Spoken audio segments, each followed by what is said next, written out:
Programme میں ایک بار پھر خوش آمدید ناظرین. شوکت یوسفزئی صاحب اس وقت ہمارے ساتھ موجود ہیں, ہم ان سے گفتگو کرتے ہیں. شوکت یوسفزئی صاحب بہت شکریہ وقت نکالنے کا. سر اس وقت جو پی ٹی آئی کے کیسز ہیں, خاص طور پر بانی P T I Imran Khan صاحب کے حوالے سے جو پی ٹی آئی کے تحفظات رہے ہیں, آج 190 ملین پاؤنڈ کیس کی سماعت ہوئی اور ڈیفنس کی جانب سے وقت مانگنے پر وہ سماعت جو ہے وہ ملتوی کی گئی. آپ کو لگتا ہے کہ آنے والے دنوں میں ان کیسز کے حوالے سے جو پی ٹی آئی کے تحفظات رہے ہیں وہ دور ہونے جا رہے ہیں, مقدمات جو ہے وہ سماعت کے لیے مقرر ہو رہے ہیں؟ بسم اللہ الرحمن الرحیم. بہت شکریہ. دیکھیں, جو خان صاحب کے جو کیسز ہیں وہ تو بہت ڈیلے ہو رہے ہیں نا.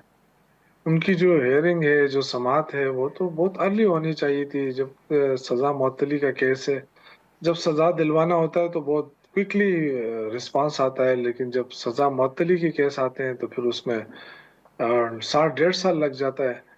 تو اب یہ کہ نیب جو پروسیکیوٹر نے جو باتیں کی وہ بھی آپ نے پوری دنیا نے دیکھی کہ کچھ ہے تو نہیں اس کیس میں. اگر یہ سماعت کے لیے مقرر ہوتا ہے, سماعت اس پہ شروع ہو جاتی ہے تو یہ تو فارغ ہو جائیں گے.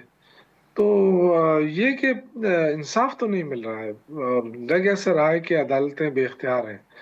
اگر یہ بہت ارلی ہیئرنگ ہو جاتی ان چیزوں کی تو انصاف کے تقاضے پورے ہو جاتے. تو عمران خان کے کیس میں انصاف کے تقاضے پورے نہیں ہو رہے. آپ دیکھ رہے ہیں کہ ملاقاتوں کی اجازت آج بھی نہیں مل رہی. ان کے علاج کا جو سلسلہ ہے وہ بھی خفیہ رکھا جا رہا ہے. تو ہر طرف سے اگر ہم دیکھیں تو زیادتیاں ہو رہی ہیں. ملک کا حالات ہے وہ بھی آپ کے سامنے, ملک بھی ان سے نہیں چل رہا, سسٹم بھی نہیں چل رہا. تو دیکھو آگے کیا ہوتا ہے. لیکن شوکت صاحب, ابھی حکومت کا تو پہلے بھی یہ موقف آیا تھا کہ اگر خان صاحب یا بشرا صاحبہ بنی گالہ منتقل ہونا چاہتی ہیں تو وہ باضابطہ طور پر درخواست دیں تو اس پر حکومت جو ہے وہ مثبت جواب دے گی.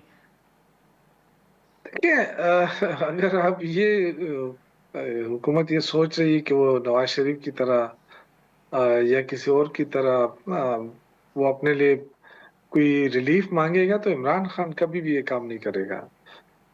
وہ چاہتے ہیں کہ میرٹ کے اوپر فیصلے ہوں, وہ چاہتے ہیں کہ میرٹ کے اوپر کیسز چلیں اور سماعتیں ہوں, اور چاہے جو بھی فیصلہ ہے لیکن میرٹ کے اوپر ہو. تو اب یہ تو بالکل واضح ہے کہ عدالتوں سے انصاف نہیں مل رہا, اور عمران خان اور بشرا بیوی کے کیس میں تو بالکل نہیں مل رہا.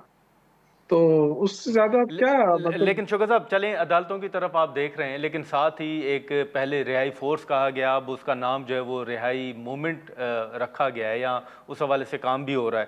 تو آپ کے نزدیک یہ رہائی موومنٹ جو ہے وہ کس حد تک کردار ادا کر سکتی ہے خان صاحب کی رہائی کے حوالے سے؟ دیکھیے, کوشش ہے, سیاسی لوگ یہ کوشش ہی کر سکتے ہیں.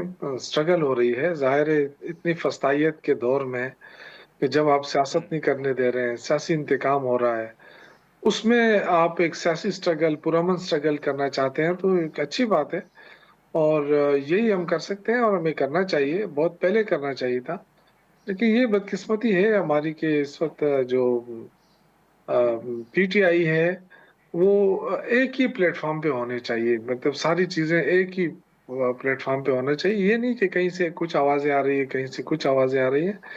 تھوڑا بہت ہمیں بھی اپنے آپ کو آرگنائز رہنا پڑے گا, ہونا پڑے گا. انشاءاللہ تعالی چیزیں اسموتھ جا رہی ہیں, کوئی ایسا مسئلہ نہیں ہے. پی ٹی آئی جو ہے وہ ابھی آج بھی بہت بڑی قوت ہے, پہلے بھی تھی. لیکن شوکت صاحب آپ کی بات سے ہم یہ اخذ کر سکتے ہیں کہ پی ٹی آئی کے اندر بعض چیزوں پر اتفاق نہیں ہے.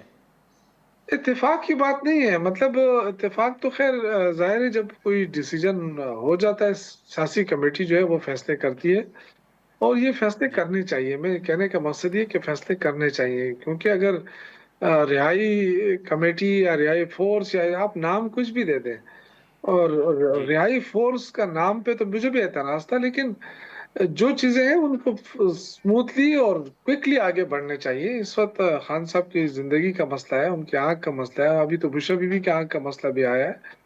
تو ہمیں ان کی بہنوں کے ساتھ ان کے ساتھ کھڑا ہونا چاہیے.